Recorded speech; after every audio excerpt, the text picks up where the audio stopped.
এই ইসকনের যে আহ্বান, এই আহ্বানে কিনা জানি না, ভারত কিন্তু সাড়া দিয়েছে।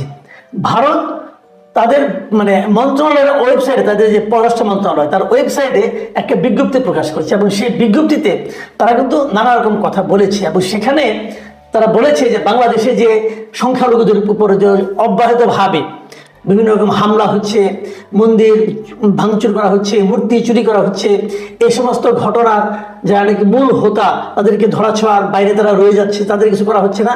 অথচ তারপরে তারা লিখেছে যে শান্তিপূর্ণ সমাবেশের মাধ্যমে ন্যায্য দাবি তুলে ধরা একজন ধর্মীয় নেতার বিরুদ্ধে অভিযোগ আনাটা দুর্ভাগ্যজনক, এটা তারা বলেছে। এই ধরনের একে যে আটক করেছে চিন্ময় কৃষ্ণকে, এই জন্য তারা বিবৃতিটা দিয়েছে। এখন দেখুন, এই যে বিবৃতিটা ভারত দিল, এই বিবৃতিটাকে আপনি কিভাবে দেখছেন? আমাদের দেশের মধ্যে একজন হিন্দু ধর্মাবলম্বী লোককে, যার বিরুদ্ধে নাকি রাষ্ট্রদ্রোহিতার মামলা আছে, সেই মামলা নিয়ে আমরা পরে আলোচনা করছি, সেই মামলার জন্য কাউকে যদি আটক করা হয়, তার জন্য ভারতকে বিবৃতি দিতে হচ্ছে কেন? আমাদের দেশের হিন্দুরা আক্রান্ত হচ্ছে, এই মর্মে তারা যে অভিযোগটা করছে, সেই অভিযোগটা সত্য কি মিথ্যা এটা যাচাই করে নিতে হয়। আমাদের প্রধান উপদেষ্টা সাথে বলেছে যে আপনাদের সাংবাদিকদের পাঠান, আপনারা যাচাই করে দেখুন, যাচাই করে দেখলেই তো হয়। কে কি বলছে তার উপর নির্ভর করে এই যে অভিযোগের উপর অভিযোগ করা হচ্ছে, এটা কেন? আমার না মাঝে মাঝে খুব জানতে ইচ্ছা করে যে আমাদের হিন্দু সম্প্রদায়ের যদি কোনো সমস্যা হয়ে থাকে, তার জন্য ভারত যে উদ্বেগ প্রকাশ করে, এটা কেন? ভারতকে একটা হিন্দু রাষ্ট্র আমার জানতে খুব ইচ্ছা করে, ওটা কিন্তু হিন্দু রাষ্ট্র না, তাহলে একটা ধর্মনিরপেক্ষ রাষ্ট্র। যে ভারত যদি নিজেকে ধর্মনিরপেক্ষ মনে করে, তাহলে আমাদের দেশে যদি যে কোনো মানুষের উপর যদি কোনো ধরনের নির্যাতন চলে, তাহলে তো সেই জন্যই বিবৃতি দেওয়া উচিত। আচ্ছা ভাবেন তো, একটা কথা আমি তর্কের খাতিরে বলছি না, আপনাদের কথা মনে করে দিচ্ছি, পুরো জুলাই মাস আমাদের দেশের সাধারণ মানুষ আন্দোলন করেছে একটা স্বৈরাচারী শাসকের বিরুদ্ধে, করে নাই? করেছে। সেই সময়ে প্রায় 2000 মানুষ নিহত হয়েছে, নিরীহ মানুষ নিহত হয়েছে, শিশু নিহত হয়েছে, জানলা বন্ধ করতে যে শিশু মাথায় গুলি খেয়ে মারা গেছে। এই যে এত ঘটনা ঘটেছে, মানবাধিকার বিরোধী ঘটনা ঘটেছে, এই সমস্ত কোনো ঘটনায় ভারতকে রাষ্ট্রীয়ভাবে অথবা তাদের পররাষ্ট্র মন্ত্রণালয় কখনো কোনো ধরনের প্রতিবাদ অথবা উদ্বেগ প্রকাশ করে বিবৃতি দিয়েছে? আপনি মনে করতে পারেন? সেই 2000 লোকের জীবন না? তখন তারা কি বলেছে? এগুলি বাংলাদেশের অভ্যন্তরীণ ঘটনা। এখনো বাংলাদেশ কিন্তু বলছে যে চিন্ময় দাসকে গ্রেপ্তার করা হয়েছে, সেটা ঠিক কি বেঠিক সে আলোচনা আমরা করি পরে, কিন্তু এই গ্রেপ্তারের কারণেই ভারত যদি উদ্বিগ্ন হতে থাকে, এত বড় একটা রাষ্ট্রের, একটা ধর্মনিরপেক্ষ রাষ্ট্রের, এই ধরনের এটা মানায়? ইসকন থেকে রিকোয়েস্ট করলো আর তারা পাঠানো শুরু করলো, এটা কি মানায় রে ভাই? আরেকটা জিনিস, এই তাকে আপনার জামিন দেওয়া হলো কি হলো না, এটা নিয়ে মারামারি হয়ে একজন আইনজীবী মারা গেলেন, সেটা নিয়ে কিন্তু কারো কোনো মাথা ব্যথা নাই। এবং এটাও দেখা গেছে এই আইনজীবী যে অলরেডি 30 জনকে গ্রেপ্তার করা হয়েছে, জানা যাচ্ছে এর মধ্যে নাকি 2 জন ছাত্রলীগের লোকজন আছে। এটা কেন কিভাবে হয়েছে এটা আমি আগেই কোনো মন্তব্য করতে চাচ্ছি না, কিন্তু একটা জিনিস বুঝতে আমি সবসময় বলি, যখন একটা অঘটন ঘটে না, দেখবেন যে লাভ হয় কার, ক্ষতি হয় কার? এই চিন্ময় দাসের এই ঘটনায়, গ্রেপ্তারের ঘটনায় ক্ষতি হয়েছে কার? ভাব বলতে ক্ষুণ্ণ হলে কার হয়েছে? আমাদের এই সরকারের হয়েছে। এই সরকারের ক্ষতি হলে কার লাভ হয়? মাথায় নিন, আপনারা বোঝার চেষ্টা করুন একবার। তো সেগুলো তো ভালো কোনো কাজ না ভাই। আমি আরেকটা কথা বলি, যে মামলায় তাকে অ্যারেস্ট করা হয়েছে, সেই মামলাটা কি ছিল বলেন তো? সে 5 আগস্টের ঘটনার পরে, এই ছাত্র গণঅভ্যুত্থানের পরে এই ছাত্র জনতারা চট্টগ্রাম নগরের নিউ মার্কেট মোড়ের 0 পয়েন্টের স্তম্ভের উপর একটা জাতীয় পতাকা টাঙিয়ে দেয়। 25শে অক্টোবর বাংলাদেশ সনাতন জাগরণ মঞ্চের উদ্যোগে লাল দিঘিতে যে সমাবেশ হয়, সেই সমাবেশে অনেক মানুষ যোগ দেয় এবং সেখানে বলা হচ্ছে যে ওই পতাকার উপর নাকি ইসকনের গেরুয়া রঙের একটা পতাকা উত্তোলন করা হয়। কি হয়েছে, কিভাবে হয়েছে, ওটার উপরে হয়েছে না কিভাবে, সেটা আমি দেখিনি, আমি জানিও না ঘটনাটা কিভাবে ঘটেছে। এবং এই ঘটনাটাকে রাষ্ট্রদ্রোহিতা হিসেবে বিবেচনা করে তারা এই লোকের বিরুদ্ধে মামলা করছে। এই পতাকা কি সে লোক উঠিয়েছে? অথবা লালদিঘির ময়দানে কি এই ভদ্রলোক, এই চিন্ময় সাহেব কি বলেছিলেন যে ওই জাতীয় পতাকার উপরে একটা গেরুয়া পতাকা লাগিয়ে দিন? বলেছিল? নিশ্চয়ই বলেনি, কেউ প্রমাণ করতে পারবে না বলেনি। যদি না বলে থাকে তাহলে ওনার নামে মামলা হলো, ওনাকেই গ্রেপ্তার করতে হলো কেন? এই মামলাটা যিনি করেছিলেন তিনি কিন্তু এক সময়, তার নাম ফিরোজ খান, তিনি বিএনপি করতেন। এই মামলা করার জন্য বিএনপি তাকে বহিষ্কার করে দেয়। এই মামলা তুমি কেন করলা? একটা সাম্প্রদায়িক সমস্যা হতে পারে। সেই মামলায় চিন্ময় দাসকে এখন গ্রেপ্তার করার প্রয়োজনটা কোথায় ছিল, এটা তো আমি বুঝতে পারি না।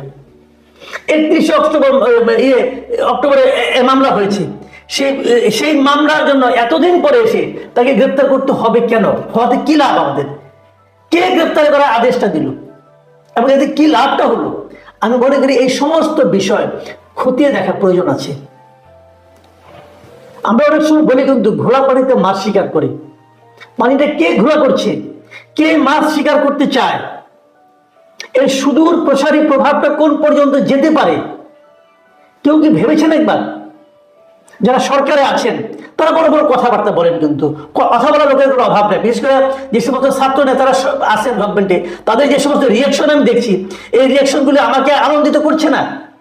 আমি দেখেছি এর আগে একটা পত্রিকায় যে আমাদের তথ্য উপদেষ্টা নাহিদ ইসলাম, উনি একটা মন্তব্য করেছেন। উনি বলেছেন যে চিন্ময় বাংলাদেশের সাম্প্রদায়িক বিভাজন তৈরির লক্ষ্যে বিভিন্ন সমাবেশে মিথ্যা ও উস্কানিমূলক বক্তব্য দিয়েছেন। আসলে কি তাই? মানে যখন একজন উপদেষ্টা কিছু একটা বলেন, তাহলে কিন্তু খুব সতর্কতার সঙ্গে বলা উচিত যে তার এই বলার কি আফটার ইফেক্ট হতে পারে। এবং আরেকজন উপদেষ্টা আমাদের মিস্টার আসিফ, উনি কি বললেন? উনি গত মঙ্গলবার রংপুরে এক অনুষ্ঠানে বলেছেন যে বাংলাদেশের সার্বভৌমত্ব স্বাধীনতার উপর যদি কোনো প্রকার হস্তক্ষেপ ও আঘাত আসে এবং রাষ্ট্রের প্রতি অবমাননা হয়, রাষ্ট্রদ্রোহের মতো ঘটনা ঘটে, সেক্ষেত্রে সরকার অবশ্যই কঠোর ব্যবস্থা নেবে। এবং তারপর সে বলছেন, যদি রাষ্ট্রদ্রোহের মতো ঘটনায় যুক্ত থাকে, সে যেই হোক, যত বড় নেতাই হোক, তাকে কোনো প্রকার ছাড় দেওয়া হবে না। এই যে কথাগুলো, এই কথাগুলো কি কোনো প্রয়োজন আছে এই মুহূর্তে? এগুলো বলার মাধ্যমে সমস্যা কি আমাদের মিটবে নাকি বাড়বে? আমি কিন্তু বুঝতে পারি না। খুদ ভারত তাকে কেন্দ্র করে একটা বিবৃতিও দিয়েছেন। কেন এত সব ঘটনা ঘটলো এবং এই ঘটনাগুলো কি জরুরি ছিল? এটা নিয়ে আমি আজকে দুই একটা কথা আপনাদের সঙ্গে জাস্ট শেয়ার করতে চাই, যে আমার মনে কি চলছে, আমি এগুলো নিয়ে কি ভাবছি, এগুলো আপনাদের সঙ্গে একটু শেয়ার করব।